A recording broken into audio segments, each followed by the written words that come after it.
कहने को बहुत सी सरकारी सेवाएं आज डिजिटल हैं, लेकिन दूसरी तरफ बहुत से ऐसे सरकारी विभाग हैं जिन्होंने अपनी प्रक्रिया कार्यवाही अपने अभिलेख ना ही डिजिटल किए हैं, ना ही उनको सार्वजनिक किए हैं, जिसके चलते पारदर्शिता, जवाबदेही और जन निगरानी प्रभावित होती है। बिचौलियों को फलने फूलने का प्रेरक वातावरण मिलता है और भ्रष्टाचार को बल मिलता है। ऐसी स्थिति में जब एक आम आदमी किसी सरकारी विभाग में जाता है अपने काम को लेकर के, तो उसका सामना वहाँ के एक बाबू से होता है, क्योंकि वहाँ उसको नागरिक अधिकार पत्र तो कहीं दिखता नहीं है, नागरिक सेवा पत्र कहीं दिखाई नहीं पड़ता है, कहीं उसको ये नहीं पता है कि यहाँ कौन कौन सी सेवाएं मिलेंगी, उन सेवाओं को प्राप्त करने की समय सीमा क्या होगी, संबंधित अधिकारी क्या होंगे, शिकायत की क्या प्रक्रिया होगी, उसे कुछ नहीं पता होता है। अब जानकारी के अभाव में, जवाबदेही और पारदर्शिता के अभाव में वहाँ बैठे दलाल उसका शोषण करते हैं, और इसी शोषण से जब वो आम आदमी त्रस्त होता है तो शासन और प्रशासन में उसका विश्वास टूट जाता है, तो जनता और सरकार के बीच का जो संबंध है वो प्रभावित होता है। हालांकि बहुत से कानून बने हैं, हम डिजिटल इंडिया की बात करते हैं, ई गवर्नेंस की बात करते हैं, उत्तर प्रदेश जनहित गारंटी अधिनियम 2011 के कानून की बात करते हैं, लेकिन जब धरातल पर हम उतरते हैं तो ये पाते हैं कि स्वयं कई विभाग अपने अभिलेखों का डिजिटलीकरण करने से परहेज कर रहे हैं, क्योंकि दलालों के जरिए जो धनुगाही का गोरख धंधा चल रहा है उस पर लगाम लग जाएगी। जो भ्रष्टाचार का गोरख धंधा चल रहा है वो अचानक से रुक जाएगा। मैं अपना अनुभव आपसे साझा करता हूं। मैं जब भी आए दिन मैं सामाजिक राजनीतिक मुद्दों की आवाज बनता हूं, कोई ना कोई विषय लेकर के जाता हूं सरकारी कार्यालयों में। जब मैं उनसे कहता हूं कि मुझे डायरी नंबर दीजिए, रिसीविंग दीजिए, तो एक मोहर मार दी जाती है और एक सिग्नेचर कोई कर देता है। तो मैंने एक बंधु से कहा कि भैया ये सिग्नेचर और मोहर तो मैं भी बनवा के मार सकता हूं, लेकिन आपको डायरी नंबर देना चाहिए। तो जो क्योंकि टाल मटोल करने की आदत है साहब की। किसी बाबू से आप ज्यादा प्रश्न कर लीजिए तो वो आपको ऐसे देखता है, मान लीजिए कि आपने उसकी दोनों किडनियां मांग ली हैं, ऐसे आपकी तरफ निहार कर देखता है, एहसान कर रहा है मानिए आप पर कोई काम करके, जबकि आपके टैक्स के पैसे से ही उसको तनख्वाह मिल रही है।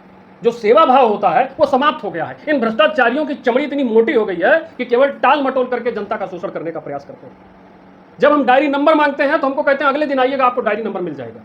नगर निगम में भी मैंने जनसूचना का आवेदन किया, एक जनसूचना हमने डाली, हमने कहा डायरी नंबर दीजिए महोदय, तो महोदय ने एक सिग्नेचर किया, डेट डाली, मैंने उनसे नाम पूछा तो नाम पूछने से, नाम बताने से भी परहेज कर रहे थे, और खुले में डेस्क लगी थी, वहीं पर वो जनसूचना अधिकारी बन के बैठे हुए थे, उन्होंने भी डायरी नंबर नहीं दिया। मेरा अपना अनुभव बता रहा हूँ कि थाने पर भी आप कोई कंप्लेन लेकर के जाते हैं, अगर कोई संज्ञेय अपराध नहीं है फिर भी आपको डायरी नंबर मिलना चाहिए, क्योंकि जो डायरी नंबर होता है वो आपके प्रार्थना पत्र की एक विशिष्ट पहचान होती है, एक यूनिक आइडेंटिटी बनती है। उसके आधार पर आप अपने प्रार्थना पत्र को ट्रैक कर सकते हैं और निस्तारण और उसकी प्रक्रिया जो है उसको बखूबी आप उसका निगरानी कर सकते हैं। लेकिन यही वातावरण लगभग सभी सरकारी दफ्तरों में है। अब सवाल जनप्रतिनिधियों की तरफ घूमता है कि हमारे सांसद, हर जिले में एक सांसद बैठे हैं, 4 से 5 से 7 विधायक तक के एक जिले में हैं, लेकिन ये आम नागरिकों को किसी भी दफ्तर में जाना होता है, छोटा छोटा काम भी कराना होता है, तो भ्रष्टाचार की टेबल पर उन्हें शीश झुकाना ही पड़ता है, सुविधा शुल्क देना ही पड़ता है। तो आखिर भैया हम लोगों ने आपको चुना किस लिए?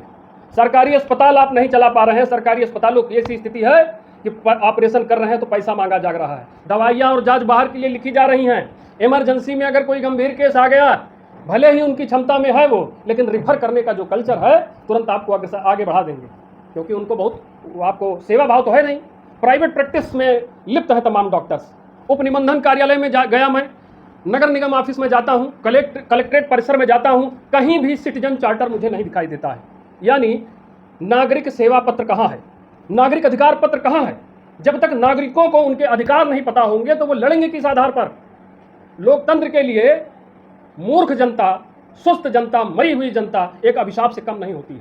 जितना हमें हमारे अधिकारों के बारे में पता होना चाहिए उतना हमें हमारे कर्तव्य के बारे में भी पता होना चाहिए।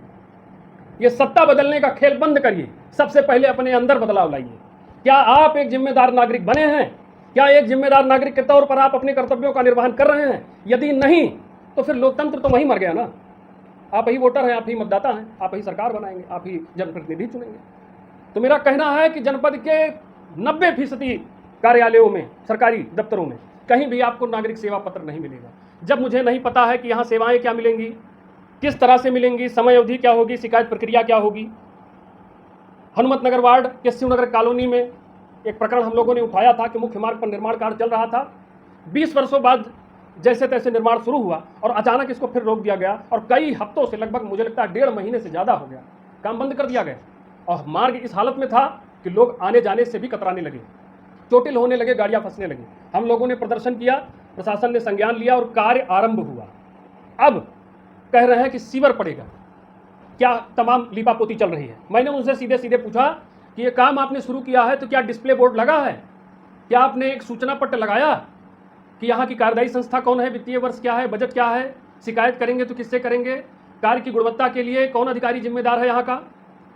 कोई जवाबदेही, कोई पारदर्शिता नहीं है मेरे भाइयों। और अगर आप चुप रहेंगे तो चुप रहना ऐसी परिस्थितियों में किसी देशद्रोह से कम नहीं।